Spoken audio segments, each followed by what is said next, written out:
आणि भिंतीला श्राद्धाच्या दिवशी एक फोटो त्याला हार आपलं फारसं उरत नाही, पण माझ्या राजाने आज जे शिल्लक ठेवलं ती मी मराठी बोलताय आणि तुम्ही ऐकत आहे. आज अभिजात मराठीचा मुद्दा मी 2-3 मंचावरनं सांगितला.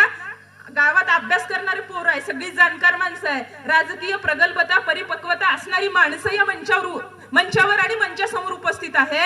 आज जे आपण मराठी बोलतोय, आज जी मराठी भाषा टिकून आहे ह्याचं सगळ्यात मोठं श्रेय कुठल्या राजकीय पक्षाला नेत्याला नंतर जाईल.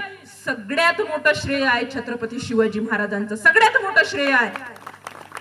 फ्रेंच, डच, पोर्तुगीज, आदिलशाह, निजामशाह अनेक भाषा बोलणारे लोक होते, इंग्रज सुद्धा होते. ईस्ट इंडिया कंपनीच्या माध्यमातून भारतात हातपाय पसरायला सुरुवात केली होती आणि इतक्या सगळ्या परदेशी भाषांचं आक्रमण होत असताना माझ्या मराठीची बोलू कौतुके परी अमृता परी पैजा जिंके असं ज्ञानेश्वर माऊलींना जे म्हटलं होतं, शिवाजी महाराजांनी अमृता परी पैजा जिंकणाऱ्या माय मराठीला शिवाजी राजांनी जिवंत ठेवलं.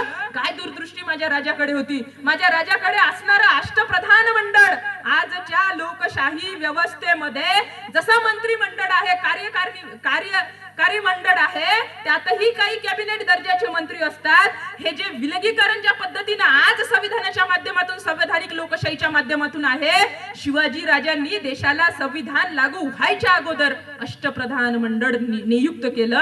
हा पहिला राजा आहे. आणि या शिवाजी महाराजांनी काय केलं की राज्य व्यवहार कोशाची निर्मिती केली. ती यासाठी की अनेक शब्द हे प्रचलित नाही, अनेक संज्ञा ह्या क्लिष्ट आहे आणि त्यावेळेस मराठी असण्यापेक्षा ती प्राकृत होती. प्राकृत स्वरूपाची मराठी कळण्यासाठी, राज्य कारभार हा सोयीचा होण्यासाठी छत्रपती शिवाजी महाराजांनी राज्य व्यवहार कोशाची निर्मिती केली. मराठी भाषेमध्ये राज्य व्यवहार कोशाची निर्मिती होणं ही जगातली पहिली घटना छत्रपती शिवाजी महाराजांनी केली. म्हणून आज आमची मराठी जिवंत आहे. आज अभिजात भाषेचा दर्जा मिळाला आपल्या मराठी भाषेला आणि आज अभिजात भाषेचा दर्जा मिळाल्यानंतर भारत देशातल्या सगळ्याच विद्यापीठामध्ये मराठी भाषा शिकवल्या जाईल.